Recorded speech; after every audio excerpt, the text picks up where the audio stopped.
আজকে আমি বানাবো কাঁঠাল দানা বাটা। কিভাবে বাটা করি দেখুন তাহলে। নমস্কার বন্ধুরা, ছোটোখাটো রান্নাঘরে সবাইকে স্বাগত। প্রথমে কাঁঠাল বিচি দানাগুলো ছাড়িয়ে নেব। কাঁঠাল বিচি ছাড়িয়ে নিয়েছি, এবার ধুয়ে নেব গামলায়। এবার একটা কড়াইতে জল বসিয়ে দিয়েছি। প্রথমে কাঁঠাল বিচি বাটার জন্য কাঁঠাল বিচিগুলো সেদ্ধ করে নেব। এবার কাঁঠাল বিচিগুলো কড়াইতে দিয়ে দেবো সেদ্ধ করার জন্য।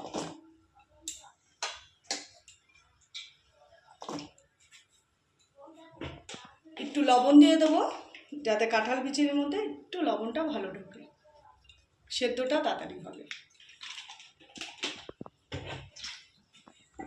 15 মিনিট মতো আমি সেদ্ধ করে নেব।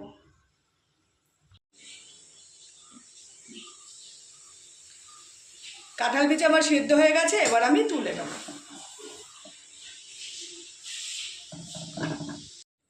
এবার এখানে একটা কড়াই বসিয়ে দিয়েছি, কড়াইতে দিয়ে দেবো সর্ষের তেল। বাটার জন্য প্রথমে আমি শুকনো লঙ্কা ভেজে নেব। তো এখানে শুকনো লঙ্কা, কাঁচা পাকা লঙ্কা আছে, আর রসুন, পরিমাণ মতো পেঁয়াজ, সব তেলে ভেজে নেব। প্রথমে ভেজে নেব শুকনো লঙ্কা। প্রথমে আমি শুকনো লঙ্কা ভেজে নিলাম, এবার তুলে নেব।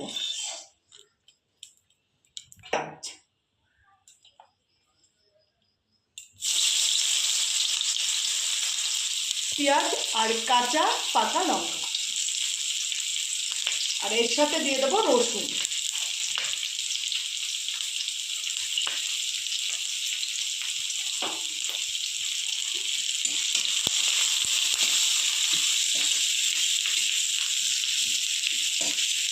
লঙ্কা, পেঁয়াজ, রসুন একসাথে ভেজে নিয়েছি। এবার এর মধ্যে দিয়ে দেবো একটুখানি হলুদের গুঁড়ো, আর একটু ভাজা ভাজা করে নেবো হলুদের সাথে।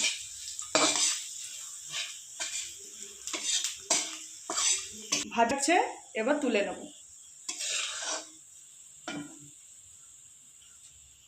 ওই তেলে হালকা করে কাঁঠাল দানাটা একটু ভেজে নেব। বেশিক্ষণ ভাজবো না, যেহেতু সেদ্ধ করা।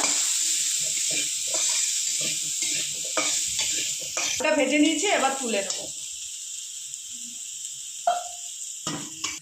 এখানে সব কিছু আমি ভেজে নিয়েছি, এবার বেটে নেব। প্রথমে লঙ্কাগুলো বাটবো।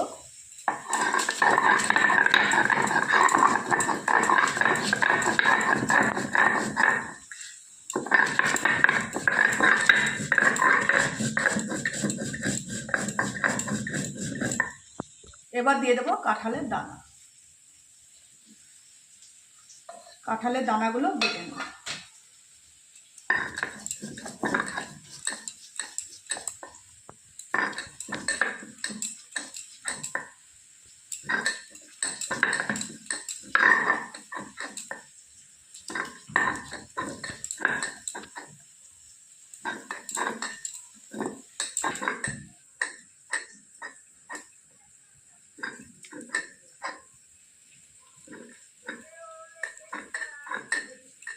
এবার এর সাথে বেটে নেব পেঁয়াজ, রসুন, কাঁচা লঙ্কা।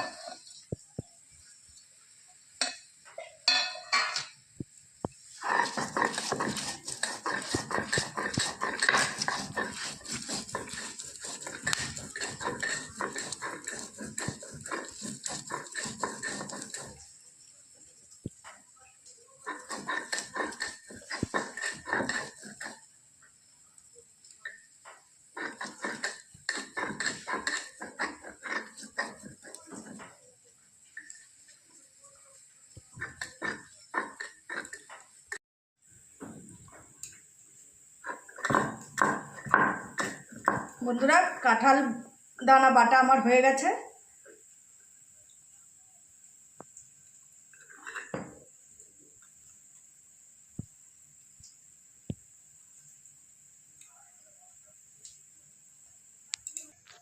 এবার এই বাটায় দিয়ে দেবো একটুখানি লবণ,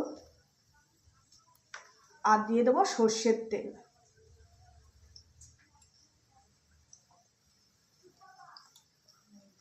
এরকম কাঁঠাল দানার বাটা খেতে যে কি ভালো লাগে, শিলপাটায় বাটা। বাটা বলুন ভর্তা বলুন, যে যেটা খুশি।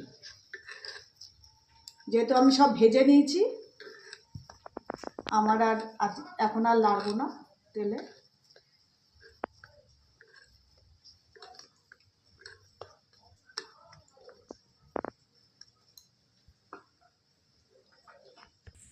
বন্ধুরা, এরকম কাঁঠাল দানার বাটা আপনারা একবার খেয়ে দেখবেন গরম ভাতের সাথে। এরকম বাটা হলে মনে হয় না আর কিছু লাগবে। আর ভালো লাগলে একটা লাইক করে দেবেন, কমেন্ট করে জানাবেন আমার এই বাটার রেসিপিটা কীরকম লাগলো। আর প্রচুর প্রচুর বন্ধুদের কাছে শেয়ার করবেন আর চ্যানেলটি সাবস্ক্রাইব করে দেবেন। এই গরমে সবাই ভালো থাকবেন, সুস্থ থাকবেন। নমস্কার।